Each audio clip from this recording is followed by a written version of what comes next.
Welcome to Profile. I'm your host today, Paula Hersey, and we're here with Cape Light Compact to give you a little more information on the power supply, energy efficiency, and advocacy that this organization does for all of our towns here on Cape Cod and the island. Martha's Vineyard. Sitting with me is Executive Director Maggie Downing. Good morning. Nice to see you, Paul. Austin Brandt. Good morning. Power Supply. You're the guy. And Lindsay, you and I go back a long time. We do. Good morning. All about energy efficiency, isn't it? Yes. Excellent. Maggie, can you give our viewers a little history of Cape Light Compact and perhaps now your reorganization as a separate entity? Certainly. So the Cape Light Compact, this is actually our 20th year, 2019. We were formed in 1997.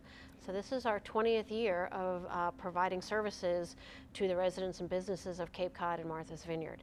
And I'll go back in the Wayback Machine. We were actually created, we're a creature of legislation. Okay. The Barnstable County Commissioners at the time, and this predates the Restructuring Act of 1997, had just formed a county-wide energy committee. And we've always had a deep interest in energy on the Cape. We have Woods Hole, our scientific community, and just in general, a list of population that was very knowledgeable and very concerned about energy issues. So the county came together and asked all of the towns to form an energy management committee, which they did. It was made up originally of just the 15 Cape towns.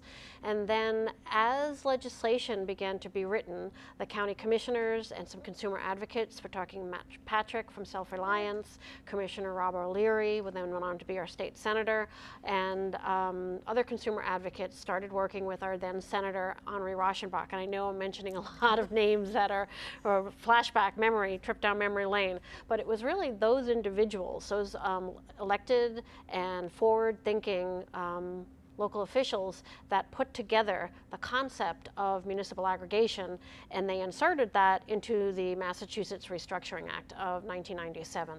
That created and allowed cities and towns in Massachusetts, with a vote of town meeting or town council, to organize as a municipal aggregator. And what does that mean? It means that we are authorized, once we get to work with DOER, Division of Energy Resources, to put together a plan to provide a power supply option on an opt-out basis, because those individuals recognize that signing up customers, because we are mostly residential customers, it was too much of a barrier to overcome. So the legislation gives authorities to the selectmen or town council at appropriate votes and going through a process, and we did. We went through a very, very large and time-consuming public process to form the Cape Light Compact. We were formed via an intergovernmental agreement. So each town had to organize, and then the 15 towns on the Cape and then the 6 towns on the Vineyard joined to form an intergovernmental organization known as the Cape Light Compact. And because the county was really one of the brainchild of the Cape Light Compact, and it's a regional service, they stepped forward to staff and to provide funding early on to get the Cape Light Compact started. And that relationship lasted up until this year. And this year, the towns elected to reorganize under the Joint Powers Act, which was passed in 2016. So basically, the Cape Light Compact went through an internal reorganization of moving from being a part of county government, using their tax ID, we were county employees, to a fully independent entity. And this was the recommendation of actually the Department of Revenue. The Massachusetts Department of Revenue is recommending, when cities and towns want to work together collaboratively on an issue, that they do it through a joint powers entity.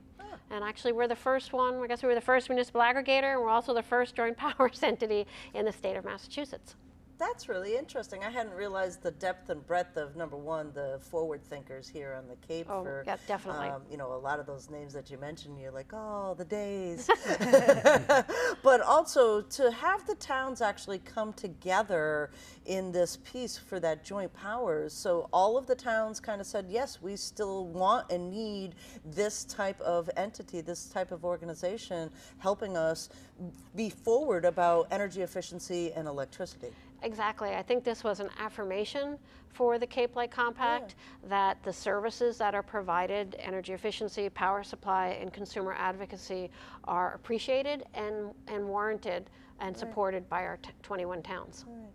So I'm going to switch gears a little bit here because you just mentioned the three pillars of what you do, which is energy efficiency, power supply, and consumer advocacy. Lindsay, tell us a little bit about the relationship with Mass Save and energy efficiency. You guys have an enormous amount of programs out there running right now that are either rebates or home audits. Give us a bird's eye view of what energy efficiency, what that department really does. Yeah, so we have a wide range of services for everybody from residents, income eligible folks, to businesses, large businesses. And the relationship with Mass Save is we are one of the program administrators of Mass Save. So a lot of our programs are programs that are administered throughout the state, maybe just in a slightly different manner or different incentive levels.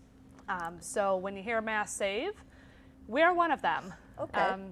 As well as 6 or 7 other utilities within the state. Okay. So we work collaboratively. We have many working groups for various technologies, whether it be lighting and products, HVAC. So we work collaboratively statewide in many instances. If I could just put a fine point on that, Sure. I think the Mass Save brand, what the state was looking for was, everybody knows the Cape Light Compact, well, hopefully on the Right. Cape and Vineyard, but they were looking for a way to bring everybody together and to unify the delivery of energy efficiency services under one name. So, and that's where they created Mass Save to drive everybody to that program. So you didn't have to remember, oh, is it Cape Light Compact for my house on the Cape, but I live in Waltham, what's right. it called there? So we have an umbrella, but Mass Save, but really we drive the programs on the Cape and Vineyard. Right. What are some of those programs? We hear a lot about energy efficiency. You know, is it a light bulb? Is it a shower head? I mean, those are what All you of get the at above. the village pieces. But, you know, talk a little bit about what that whole department and program does. So the most popular is probably the energy assessments that people can get on their homes or businesses.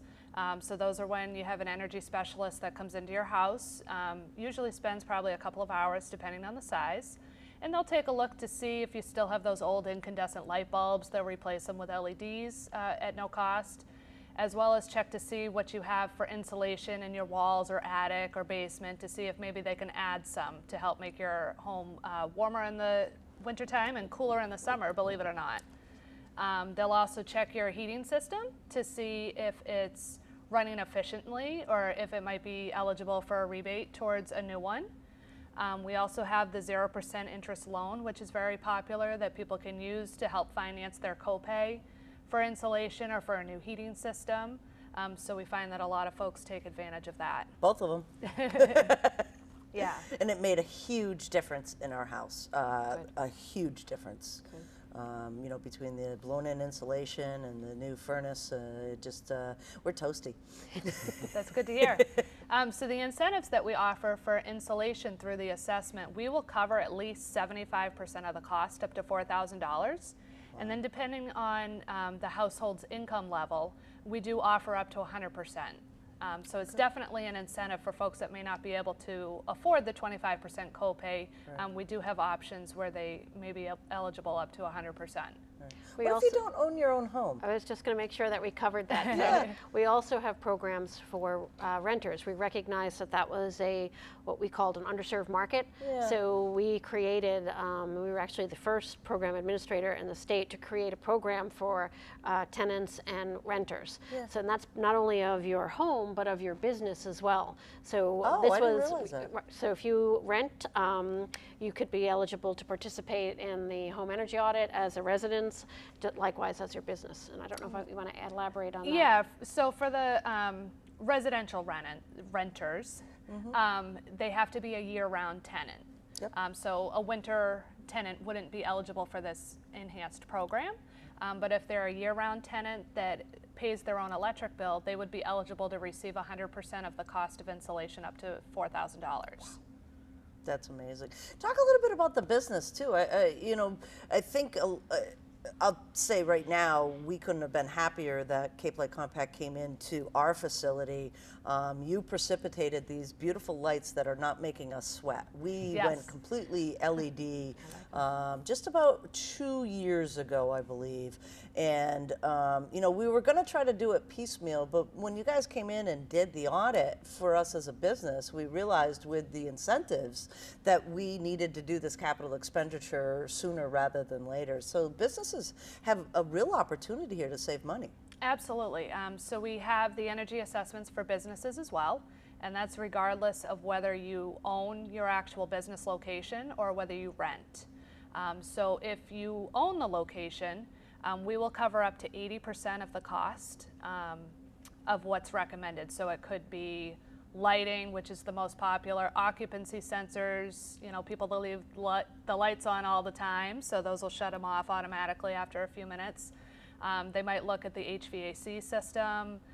If you have refrigeration, like the big coolers at the grocery markets, or they'll see what opportunities could be made.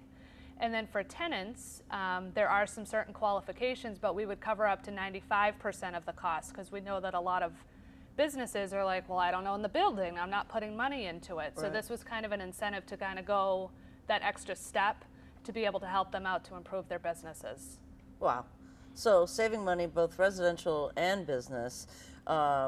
Rebates are just, some of the rebates that you guys have is amazing. Can you talk a little bit about how they ever change and how to use your website to maybe find those rebates? Yeah, so we have all of the rebates listed that Cape Light Compact offers on capelightcompact.org. You can also give us a call at any time at 1-800-797-6699. And that would be also to sign up for an energy assessment. But we have rebates available right on the home page. If you scroll to the bottom a little bit, you'll see residential rebates and then commercial incentives. So for residential rebates, we have some appliance rebates available, like dehumidifiers. There's actually room air conditioner rebates going on right now of $40. So for all those window units people have bought, check the website to see if it might be eligible. Dehumidifier rebates. There's also heating system, mini split heat pump rebates. So it's quite the variety of rebates. So anything that you might be improving on your house, definitely check out the website first. Okay. And if I may, you asked a question, how do we determine? So we determine through a planning process. We plan and operate 3-year plans, and actually this fall and early winter we'll be starting to engage the community for the 2019 to 2021 plan and asking how are we doing? What services would you like to see expanded, to change? Is there something that we're doing that we're not doing that you'd like us to do? So we'll be engaging the community and other stakeholders to really help shape the plans that we deliver, because ultimately these funds, the funds that run these programs, are customer monies. They're your money, it's my money, and the more input that we can get and direction from our community on how to run cost-effective programs that we put in front of the Department of Public Utilities for approval, the better off we are together, and the stronger we are and more efficient we are. And I just want to expand on what Maggie said, because she said that this is our money, or customers' money, which is our money because we pay the bills also. But I just want to expand that folks can find that cost on their electric bills, and that's the energy conservation line. So if you're wondering what we're talking about when we say this is your money, that's where you can find that you pay into this fund every month. That's actually one of the best images that you have on your website, is how you detail exactly how to read your electric bill. Because you never understand it. You're looking at it going, what is this? And of course, there's it just charges changed all over the too. place. Yeah. So folks were very confused, including us, when we first saw the first bill. So that's your website is a wealth of information. They can actually find out what the Cape Light Compact's done over the years for municipalities as well. All the reports are up there. So there's a lot of things there. It kind of leads me now into, power. Austin's been sitting there really, he's about ready to jump in. But you guys just made a recent announcement that renewable energy is here on Cape Cod. Yes, we were proud to announce in January that we switched our residential power supplier over to NextEra Energy Services. They had been our commercial power supplier.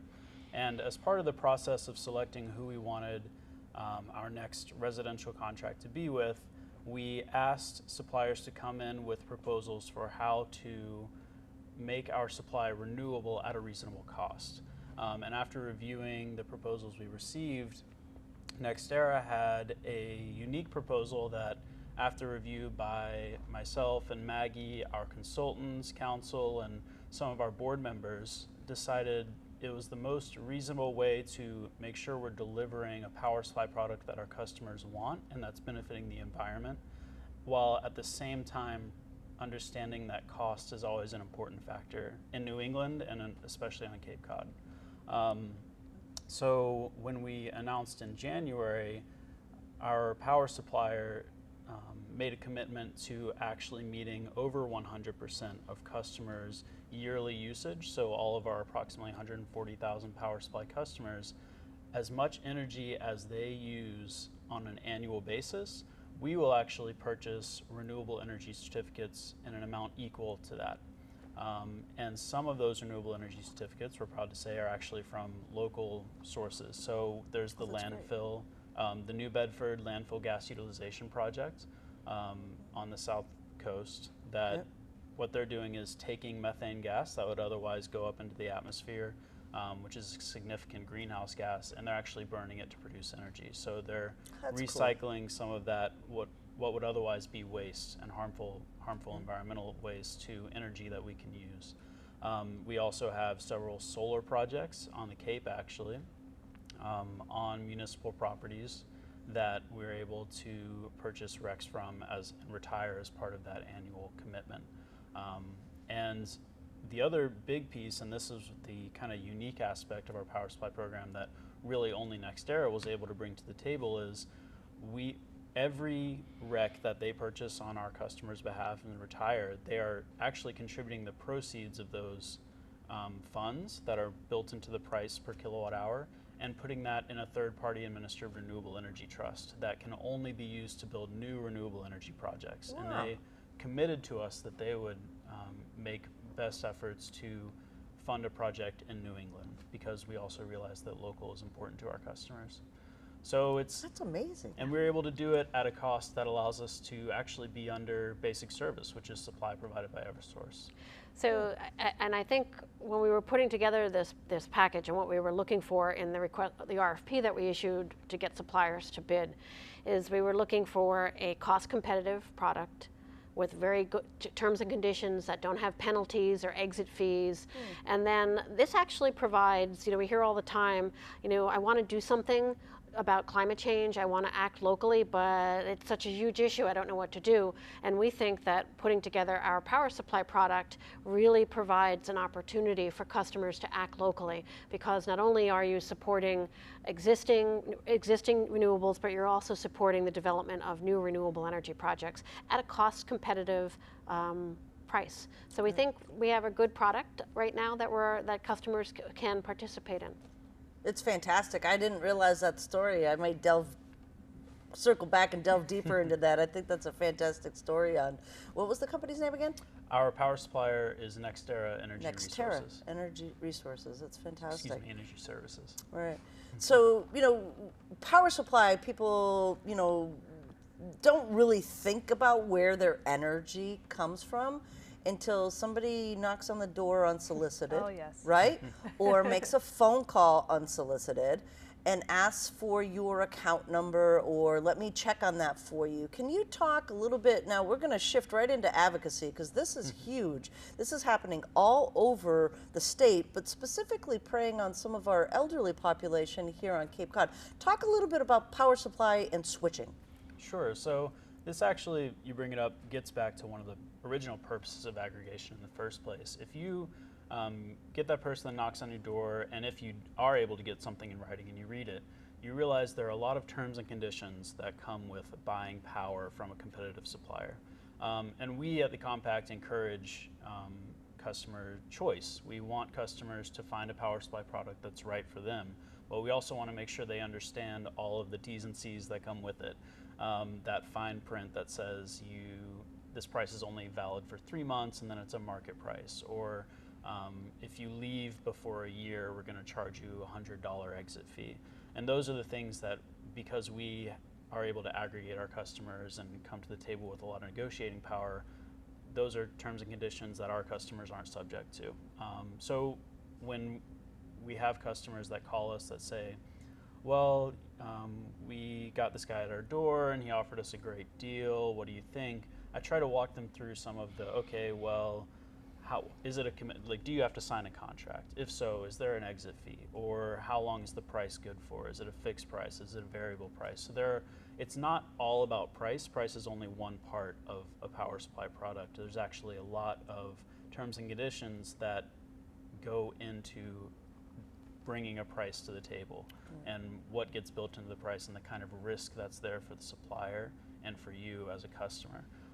So the DPU, we have heard a lot of stories about people that get duped. There's really no other word for it, unfortunately, because they were promised a great deal, not realizing that that was only a deal for 3 months. And then now it's a market price, and suddenly the price almost doubled in some instances. Wow. And the DPU is aware of this issue, and the Department of Public Utilities actually has regulatory authority over competitive power suppliers, along with the Attorney General. And I know that the Attorney General is drafting they have regulations about deceptive marketing practice. And fortunately, the DPU is also developing regulations as part of an investigation docket into this issue on how you are allowed to door-to-door market and the information you have to present and what you're not allowed to do. Some basic tips that we want to make sure all of our viewers are aware of are that no competitive supplier is allowed to present themselves as an employee of the distribution company, the utility, Eversource. So we have heard of some instances where they try to say things that would make you think they're associated with Eversource. And so if you have any doubts about whether or not it's an actual Eversource employee, an Eversource employee is required to show you their badge. They do have to give you an employee ID if you ask for it. Okay. And in the same way, anytime a power supplier is marketing to you, you do not have to show them your bill. And if you do show them your bill, that means they now have your account number and can switch you over to their account without your knowledge. That's really scary. Right. It needs to be treated like your social security number, because you would never just give your social security number out unless you knew exactly what you were doing with it. Right. But by giving your account number over, it is really scary that they have the ability, regardless of whether you signed on the dotted line or not, to just switch you over to their supply. So a couple of do's and don'ts just to summarize that. So if somebody calls or knocks on your door, do make sure that they present terms and conditions in writing. Do make sure that you read it and understand it and never sign or agree to anything without seeing something in writing.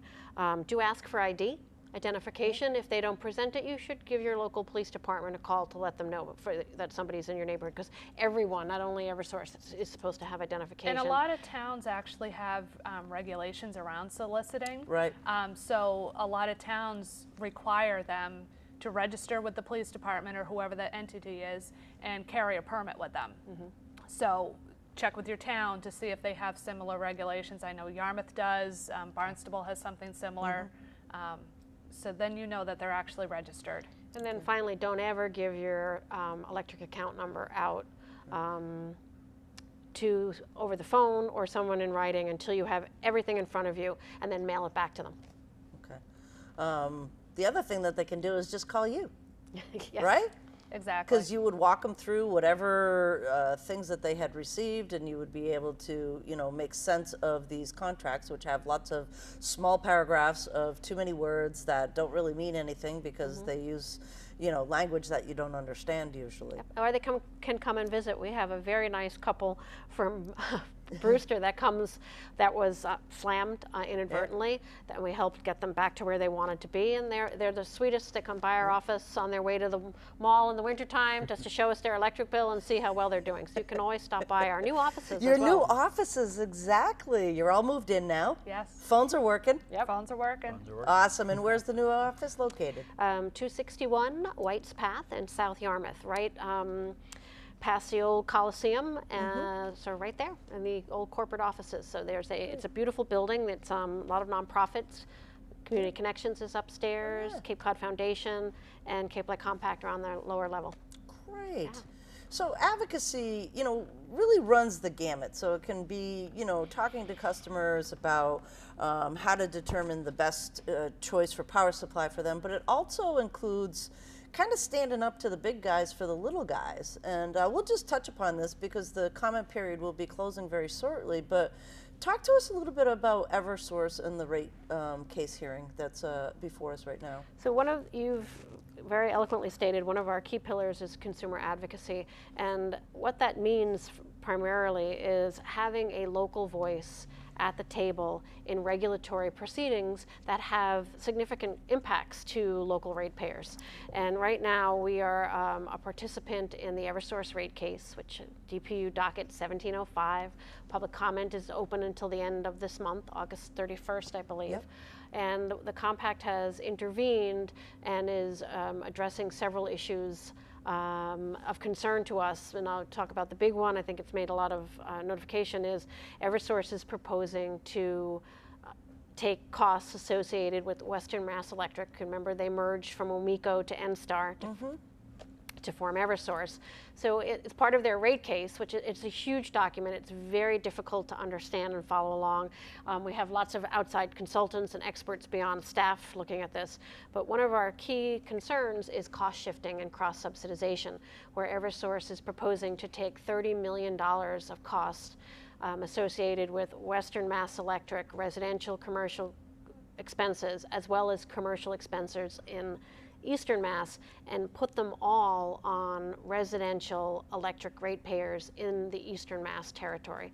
So that is something that we've asked. We've gone on record objecting to it. We're asking that not happen. We're also looking at other issues such as their rate of return that they would make for shareholders.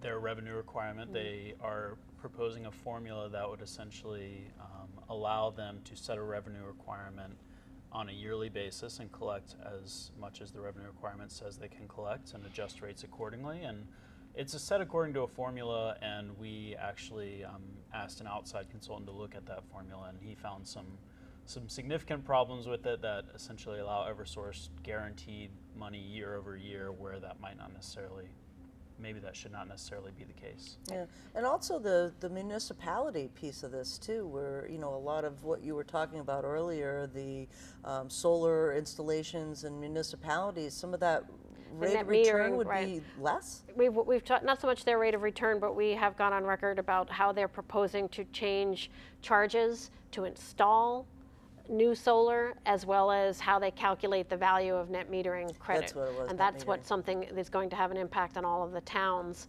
on their existing solar projects. So this is a very big docket. It has a tight time frame. I think by statute they have to have a decision by the end of this calendar year.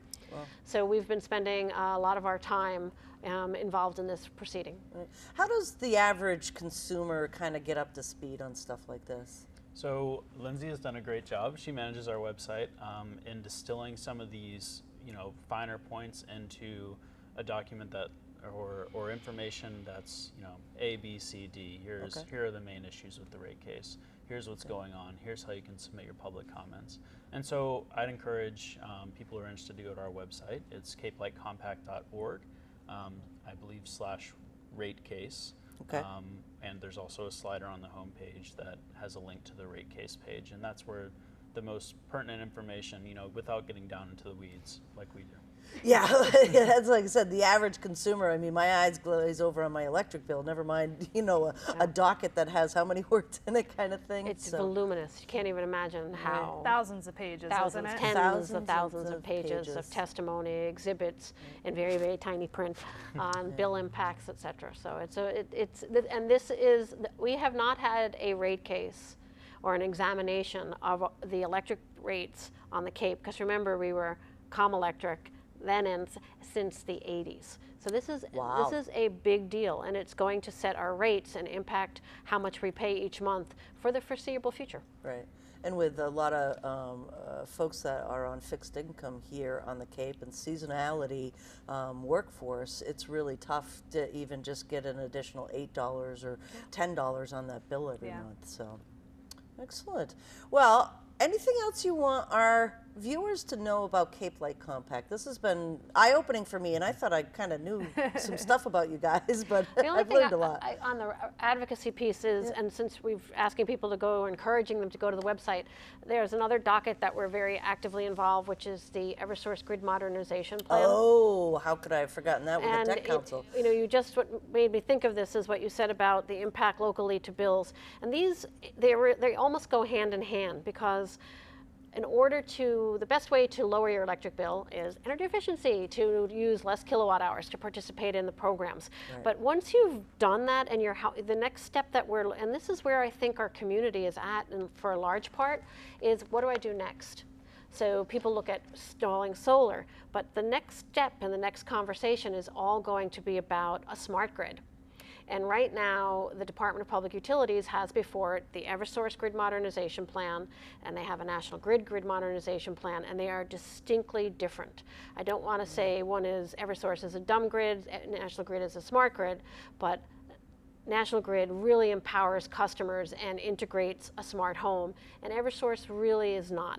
And the department is going to have to weigh these two plans, and hopefully, this is why we're involved, they will set the stage for consumers to actively engage in ways that they can further lower their electric bill by shifting usage through storage. So all of these technologies that people are installing now piecemeal, we are hoping that the department will pull them all together in ways that empower consumers to even save more money on their bills. Right. And one of the last things is the demand response offering that you guys are doing, the Smart AC program. I mean, you talk about energy efficiency, you talk about saving money. Some of these programs literally will save you thousands of dollars. Yep, so this kind of intersects with what Maggie was just mentioning, the next step. And the Cape Light Compact, I think throughout its history, and Maggie can speak to this, has always looked for not just changing a light bulb, but what's after you've done that, after you've kind of taken all the steps you can to reduce your usage, we have people that want to do more because they recognize that energy usage is an important issue. And so the Compact has always been looking for the next step to help customers save. One of these technologies or programs, we're finding that there are more and more connected devices in the home. Right. And those connected devices not only have the potential to make your life easier in a lot of ways, but actually have a lot of energy management potential. They can help you understand, manage, reduce your usage. One of the issues that our grid faces today is peak demand. So demand, think of energy as like how much you're using in a given time frame. It's like a quantity. Yep. But demand is like an instantaneous peak amount that you're using at any given second. And so when you plan out the grid, you have to build out the grid to meet your peak demand, even if it's only for a few hours a year, because otherwise you get brownouts and blackouts. Right. And that's obviously important to all of us, that the distribution company plans to avoid that. But there are a lot of costs associated with building out a grid that's designed to handle only a few peak hours a year. So if you can manage those few peak hours a year, you can actually help manage distribution costs, which we all pay on our electric bills. Because air conditioning is one of the primary drivers of peak demand in the summer, we're targeting air conditioning peak loads through our Smart AC program. And the way it works is if you have a qualifying Wi-Fi thermostat, which we incentivize through our programs, either through a rebate if you want to buy it and install it yourself, or if you can actually get one at a even further reduced cost and installed for free through a home energy assessment. They'll do it right there when they're at your house. You can sign up. Scribbles my notes. We're scheduled for next week. Yeah, exactly. I mean, Wi-Fi thermostats are great because they allow you to control your home's temperature from your smartphone, and almost everyone has a smartphone these days, and it's nice to, oh, I forgot to turn the temperature up before I left so the AC doesn't kick on. So if you've taken the time and invested in a Wi-Fi thermostat, our Smart AC program allows you to leverage that investment to earn even greater incentives. So if you sign up, you'll get a $25 gift card, and we will adjust your temperature with your permission as part of signing up for the program. We'll adjust your temperature on those few peak days per year when we really need to reduce loads on the grid because it's hot and humid outside. So it's only for a few hours. It really doesn't affect your comfort, but it allows you to every year make a few extra dollars from that investment that you already made just by contributing, by reducing peak demand for a few hours. Winning. Yep. Exactly. And this program isn't just available for folks with central AC. We do have an option for folks that have mini split heat pumps, which we know are ever popular coming up on the Cape and the Vineyard. Right. Yeah. Yep. So we encourage people to go to our website. It's capelightcompact.org/smartac or smart, and sign up. Fantastic. Lindsay, what's your favorite energy efficiency tip? My favorite energy efficiency tip. Oh, putting me on the spot here. Yeah. Oh my goodness. I've got one. Okay. You've got one, Austin? Yes. Go. So I didn't realize, but your cable box actually uses a ton of energy Oh, when it's yes. just sitting there if it's on. So if you're one of those fortunate people that have like 3 or 4 cable boxes in your home and you don't use most of them, if you only use them when you have guests over for the summer or whatever, just unplug the ones that you're not using because those are just sitting there and they actually use a significant amount of energy. Vampire load. Vampire load. Yeah, well, those smart Power strips. Power strips are amazing as well. How about you? You got a favorite energy efficiency tip? It's going to be a no-brainer. Mine is air sealing and insulation. Excellent. All right. So now you've had time to think. What do you think, Lindsay? Just shutting off the lights. Good one. Tell How my easy is 4-year-old, shut the light off, please. And you can actually buy smart bulbs now that you can, if you have like an Amazon Yeah. Echo, you can tell Alexa to shut off your living room lights, or she can do all kinds of Yeah. stuff, but lighting is actually, smart lighting I think is an up and coming thing. Scribble some more. We just got an Alexa, so fantastic. This was really informative. I think our viewers will get a lot out of this, and capelightcompact.org is really the place to go for an enormous amount of information and rebates and reports on what your towns are doing. We didn't even touch the LED streetlights that you guys have done over the years. Most people don't realize how much energy the old streetlights used to take, but that was, you've pretty much all the towns? A good part of the towns. I think there might be just a couple. All towns, with the exception of one fire district. Everyone, because in some towns, fire districts own the light. So we pretty much did all of the Vineyard, all of the Cape, except for one fire district area. And people should go, that'll be a scavenger hunt for folks, is to go find that, because there was updates on all of those LED streetlights as they went in. And then send us a message on Facebook. There you Yeah, go. What you found. The information you guys put on Facebook has been really, not just local stuff, but other things that are happening with energy and energy in efficiency and general. electricity and climate change. It's all important to us here on Cape Cod. Think globally, act locally, right? You got it. Thank you, Maggie, Austin, Thank you. Lindsay. Thank you, Paula. Fantastic show. Awesome. Thank you. Thanks. I'm Paula Hersey, and this is Profile.